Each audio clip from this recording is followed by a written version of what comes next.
Austin. Excitement. No. You gotta be excited about it. Come on. It's 12:14 in the. It's quarter after midnight. Be excited. Come on.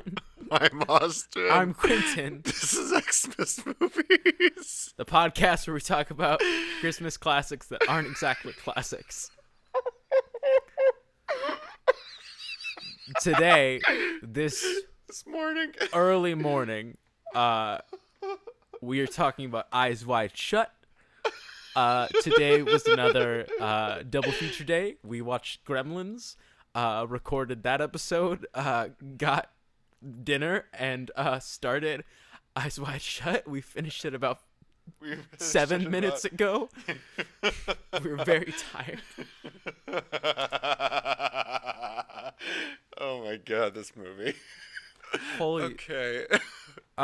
If you're not aware of what Eyes Wide Shut is, it's Stanley Kubrick's last feature film before, his death. It was the last film he worked on. He screened it for this film's two stars, Nicole Kidman and Tom Cruise, and then about a week afterwards he died. Yeah. And then the movie released 6 months later. Yeah, the film is largely his, according to different sources. Apparently just some like last minute color correction and score stuff had to be sorted out. So as a result of that, some people like claim that this isn't his film, but like most sources agree that it is. That's stuff about the movie's production that we don't have to get into too much. Oh, God. We will get a little bit into it. Oh, man, I think you have to talk about it. Oh, but jeez. basically, in this movie, Tom Cruise, he and his wife are at a party, and she's flirting with this, like, old fucking Hungarian dude, and then he's flirting with two girls, and then the night after, they both get very high, and she's, like, interrogating him, and she's like, were you flirting with those girls? And he's like, nah. And she's like, you never think about having sex with your patients? He's like, nah. She's like, you think your patients never fantasize about it? And then he's like, no, women don't think about that. And she's like, false. I thought about fucking a naval captain. And then he freaks the fuck out. Yeah, this okay. And goes on a wild... I say wild goose chase, and that's not the vibe of this movie. No. This movie was originally Kubrick considered making this a comedy. Oh my god, I cannot imagine this being a comedy. I can. First with Woody Allen, then with Steve Martin, then some other people. But he goes like on this kind of like escapade throughout New York City, which, by the way, this movie, all the principal photography for this movie took place in the UK. Yeah. Because Kubrick lived in England and was terrified of flying. But yeah, he like tries to basically cheat on his wife. Yeah, he basically it's a movie. He spends the entire movie like just wandering around New York trying to cheat on his wife, and then eventually finds his way to this sex cult. And like, yeah, this movie. Okay, it's a movie fundamentally. I don't know how my brain is still functioning right now. Yeah. I had a monster earlier. But I started the monster while we were recording Gremlins. I finished it during this movie. This movie is about mistrust and deceit. That it is. Inherently. Yeah. He and his wife are lying to each other, deceiving each other. Tom Cruise almost has sex with a prostitute who we later finds out neglected to tell him that she was having her blood work tested, and the next day tested positive for HIV. This movie takes place over the course of like 2 days, which is really it is really weird. Like 3 days. Yeah, it starts one night, the next night, and then throughout that night, and then the day after that. But yeah, then he goes to the sex cult and like lies, and then gets found out. And there's this whole thing where like it seems like a woman like sacrifices herself to like save him, but then the next day you find out that was a lie, and then there's this shit with he bought a costume to get in the sex cult from this guy who is kind of like lying about his morals and sells his daughter into kind of sex slavery, and then he comes clean to his wife, and then at the very end, at the very I'm just describing the plot, but like it's still marinating. But at the very end of the movie, when she was previously describing her fantasies about this naval captain that they saw on a trip to Cape Cod, which I heard that and I was like, hey, my family goes there. I don't know. That was your reaction. Yeah, I'm tired. Was your reaction. But anyways, she says like after I was like thinking about him, we fucked. And then at the end of this movie, Tom Cruise comes clean. She's crying. Which, by the way, Nicole Kidman does such an amazing job in this movie. Oh my God. Truly. This is like, Tom Cruise. Tom Cruise is acting like Tom Cruise, which is like it's fine. An alien, but it works. It works really well for this movie. But anyways, fucking, they're like talking about like, what do we do? What do we do now? Now that you know that I had these fantasies about and this dream about fucking like hundreds of men and then laughing about you, like laughing in your face. Yeah. And you went on this wild goose chase to try and find someone to cheat on me with. What are we gonna do? We're gonna keep on being married. And you know what else we should do soon as possible? We're gonna fuck. No, she literally like he's like, what? And she's like, fuck. And then it's a second, and then it cuts to black. That's the last line of the movie. It doesn't fade to black. God. It cuts to black. It cuts to black. And there's a lot of fades in this movie. It chooses to cut to black. There's a lot of fades in this movie. This is the first Kubrick movie I've ever seen. And this is your first Kubrick film? Yes. What the? Oh my God! This is not the right film to start with. Holy crap! Well, I mean, there are so many other films that you should. There are other films. I've never had any interest in his work because he seemed like he always seemed like an interesting filmmaker, but a shitty dude. Oh my God, he's the worst. Which like okay, if you want to get into. I talked about this with like my like TV group where like they're making a TV series together. Whenever you get a famous director, like a famous like artsy director, the universe flips a coin, and if that coin lands on heads, that director's an asshole. Yeah, it's basically like when I think about this, I think of Christopher Nolan, I think of Quintin Tarantino, I think of those people. That's basically like those are like both assholes. Oh yeah, precisely. That's like you know what I think of. I think of there's a one shot when the mysterious woman stands nude on the balcony, masked, and then it zooms in on her like a punch zoom. That shot made me think of Wes Anderson. So my dichotomy is Wes Anderson and Stanley Kubrick. Wes Anderson, like one of the like sweetest dudes out there, such a nice guy. Just like works with his friends, makes really like weird shit. Stanley Kubrick, asshole. And what I was going to get into was there is maybe a minute of footage in this movie that's it is Tom Cruise imagining his wife fucking this naval captain, and at the time of this movie being filmed, married. Tom Cruise and Nicole Kidman were married. We're actually married, yes. And Stanley Kubrick wanted to add to the mistrust that these characters were feeling, and so he banned Tom Cruise from set for 6 days for 60 minutes of footage. Not 60 minutes. 1 minute. 1 minute. Sorry. 60 seconds. Sorry, I'm tired. For 60 seconds of footage. Well, presumably they shot a lot of footage. They did a lot of takes. But for so little of it being in the movie. Like it is prominent, but for so little of the actual footage being there, even if you are the most professional person working in the industry, a little is an understatement. A little. When your partner if your partner is like filming a sex scene, like set aside the fact that Tom Cruise is Tom Cruise. Yeah, you're gonna like it's a weird thing, but add it on top of that, it's 6 days. You're not allowed to be there. Your wife won't talk to you about it. That is weird as fuck. And Kubrick wanted that. Yeah. He wanted to sow mistrust in order to. Guess what? 2 years later, they got a divorce. There's probably more going on. Yeah, there's probably than more that. going on, but the fact that it's that soon after this goddamn movie, in order to you can't not make that connection. Them portray the disintegration and This marriage. He disintegrated. Tried to fuck over their marriage. Yeah. Another added weird layer is the fact the reason we're talking about this on this podcast is that it does take place over Christmas. Yeah. There's a Christmas tree in like literally every scene except for the sex cult sequence.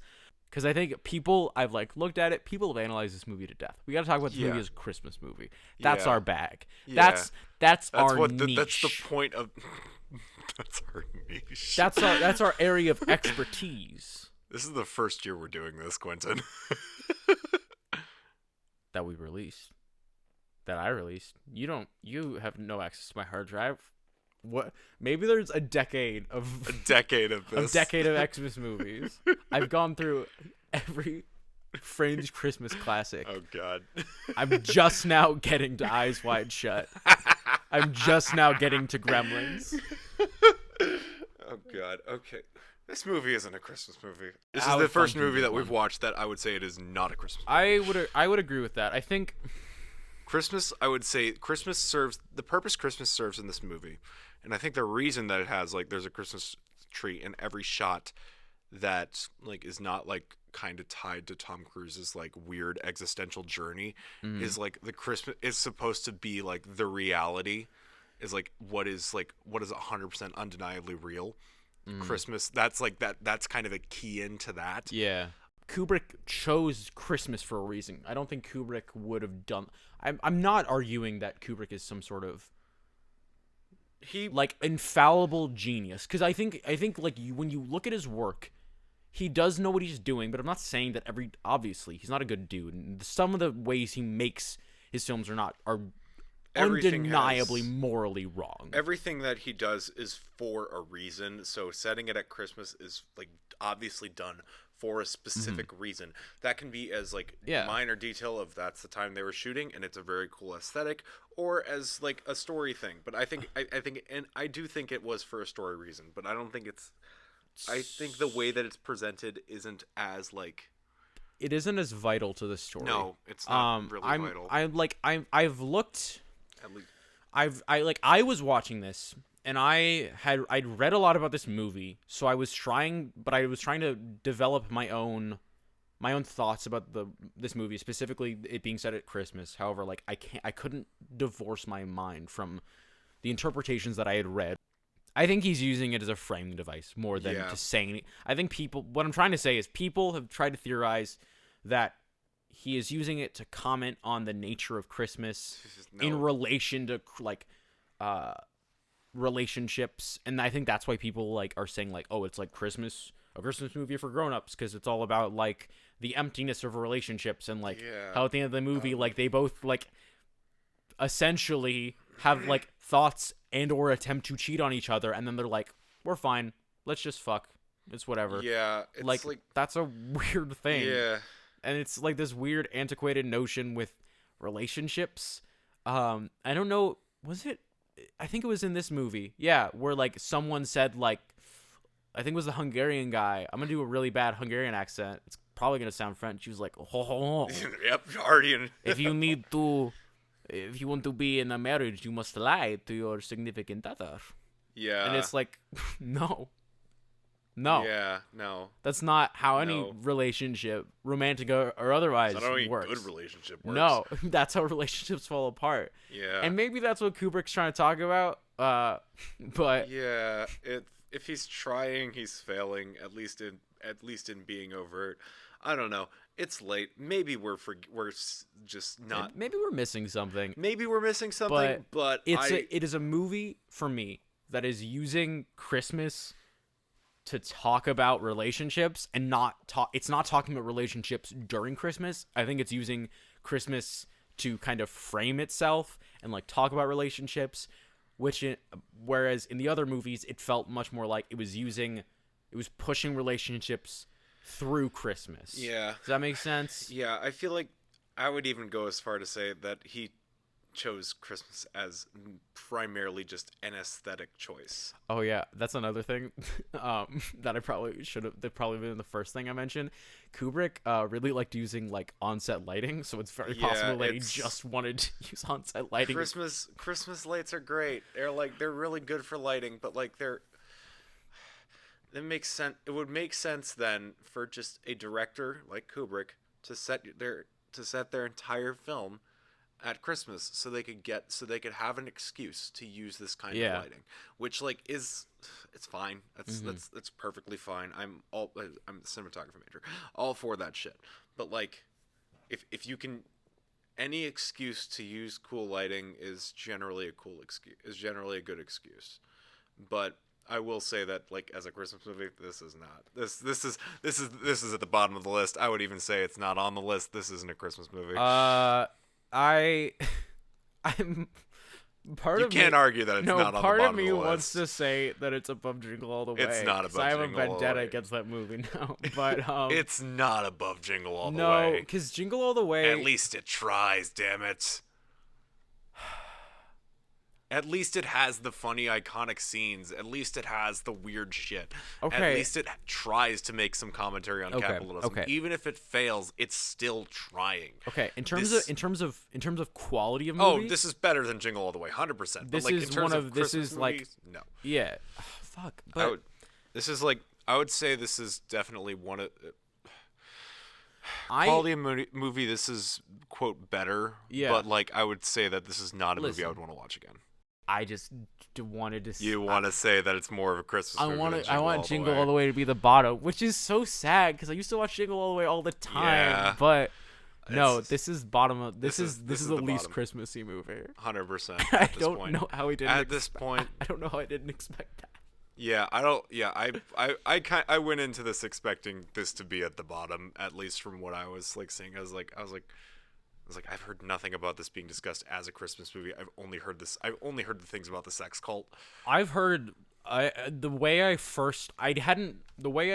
this has come into my consciousness. I've heard about this movie, but the way this has come into my consciousness is in terms of discussions about what films are considered Christmas movies. Well, then that's why we put it on this list. Yeah. This movie, I don't know where those notions came from. I do not view this as a Christmas movie. If you think that if you relate to this movie on level, you probably need marriage counseling. Yeah, no, I don't. Yeah. All those interpretations I mentioned. They require this very antiquated notion of how marriages and general relationships work. Yeah. Because what happens in this movie is a couple like fantasizes about cheating on each other and lies to each other, and then everything falls apart. And I don't even know how you like. Even I think Kubrick had that antiquated notion. Yeah. But I think even he subconsciously made a movie in which the marriage crumbles as a result. Yeah. It's hard to argue that this movie is a bad movie. It's very easy to argue that this movie is It's hard to argue that this. It's even harder to argue that this is a good Christmas movie. Yes, that is what I'm trying to say. And again, only way you could even have that conversation, and I do not immediately tune you out, is if you say like, "But it's about like bad people during Christmas. It's about like." You're like people whose marriages are falling apart during Christmas time, and I'm well, yeah, but there are better movies to do that. There are better movies to do that, and this movie, the Yuletide spirit is not essential to this film. No, it does not push it. Not a single person in that sex cult wears a Santa mask. Not a single person. Not a single person. That's the line. That's it. That's the bar. That's the bar. Kubrick, if old Stan had done that one thing, we pushed it over the edge for me. Pushed it over Jingle All the Way, but he couldn't even do that. Yeah. So yeah, fuck me. Oh god, No, don't say that. Austin made. Shut up. I don't remember who picked the next movie. We alternated picking these movies. But I picked the last movie. So you picked the first movie. I picked even numbers. You picked this movie. I did. Oh God. Well. What's wrong with the next movie? We just made the bad decision to put the really like. We put all of the dark, fucked up. Not shit even in the like, middle. not even like sad. Like there's a movie later on this list that is like sad, but like very beautiful. Yeah. We put both of the really fucked movies on the list right next to each other, and I'm so not excited. At least we're not watching them on the same day. Let's just say that. God, I'm glad. Christ Almighty. Honestly, I'm kind of glad Holy we watched. shit. I'm kind of glad we watched Gremlins first, because I don't know Oh what would my be God. worse if we had watched this if we had watched Gremlins and this first, or if we had watched this movie and then our next movie. Oh, I didn't say it. Black Christmas. We're watching The the original movie that The original. then kind of inspired Halloween and like the slasher genre in general. This is like the proto-slasher OG slasher film. movie. This is the OG slasher. Black movie. Christmas. Yeah, Watch Black Christmas be more of a Christmas movie than Eyes Wide Shut. it will be. I guarantee that. I will. It will be. Yeah, no. It will be. I bet you one I- Mountain Dew that this will be. No, I'm not going to take that bet because No. I'm going to be honest with you. Not to be biased, but just to like shove it in the faces of all the people who say this is a Christmas movie for adults that don't understand how like a relationship is meant to function. I will not allow this Black Christmas to be lower than Eyes Wide Shut. I won't allow it. If Yeah. that happens, if you try to claim that for a second, I'm leaving the room and I won't come back until the recording is done. Hand to God. Okay. This is the longest our recordings. This is the longest our recordings ever run. But, Oh, really? but How long is the recording? it's 37. Oh no, our first take of Home Alone took It was way like longer. 42 minutes. Oh my It was God. a lot. We gotta record these when we're like fully lucid. No. I refuse. Have fun in the edit then. Hell yeah. Yeah. Yeah. That's it. Join us next time when we talk about Black Christmas. Yeah. Thank you so much for listening. Thank you. Happy holidays, everyone. I'm Austin. I'm Quintin. Thanks for watching. Bye.